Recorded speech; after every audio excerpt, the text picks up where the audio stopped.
இன்றைய முக்கிய செய்திகள். வேலுமணி ஆதரவு எம்எல்ஏக்கள் ராஜினாமா. அதிமுகவின் முக்கிய புள்ளிகளில் ஒருவரான எஸ்பி வேலுமணி அவர்களுக்கு ஆதரவாக இருந்த 3 எம்எல்ஏக்கள் திடீரென தங்கள் பதவியை ராஜினாமா செய்துள்ளனர். மதுராந்தகம் தொகுதி எம்எல்ஏ மரகதம் குமரவேல், பெருந்துறை தொகுதி எம்எல்ஏ ஜெயக்குமார் மற்றும் தாராபுரம் தொகுதி எம்எல்ஏ சத்யபாமா ஆகிய 3 தமிழக சபாநாயகர் KCT பிரபாகரன் அவர்களை நேரில் சந்தித்து தங்கள் ராஜினாமா கடிதத்தை முறையாக அளித்துள்ளனர். அரசியல் பின்னணி மற்றும் தாக்கம்.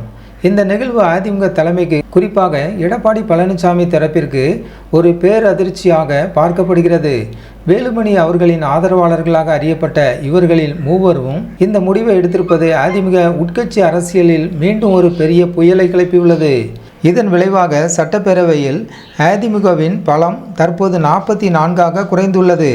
ஏற்கனவே திருச்சி கிழக்கு தொகுதி காலியாக உள்ள நிலையில் தற்போது இந்த 3 தொகுதிகளையும் சேர்த்து மொத்தம் 4 தொகுதிகளுக்கு அடுத்த 6 மாதங்களுக்குள் இடைத்தேர்தல் நடைபெற வேண்டிய சூழல் உருவாகியுள்ளது. அதிமுகவில் அடுத்தடுத்து நடக்கும் இந்த ராஜினாமாக்கள் கட்சிக்குள் இருக்கும் உட்கட்சி பூசலையும் தலைமை பதவியில் இருக்கும் எடப்பாடி பழனிசாமியின் கட்டுப்பாட்டில் உள்ள சிக்கலையும் வெளிச்சம் போட்டு காட்டுகிறது. வரும் நாட்களில் மற்ற எம்எல்ஏக்களும் இந்த வழியை பின்பற்றுவார்களா அல்லது கட்சி தலைமை நிலைமையை கட்டுக்குள் கொண்டு வருமா என்பதை பொறுத்திருந்துதான் பார்க்க வேண்டும். இந்த விவகாரம் குறித்து உங்கள் கருத்து என்ன? எம்எல்ஏக்களின் இந்த ராஜினாமா தமிழக அரசியலில் எத்தகைய மாற்றத்தை கொண்டு வரும்? கீழே உள்ள கமெண்ட் பாக்ஸில் பதிவிடுங்கள்.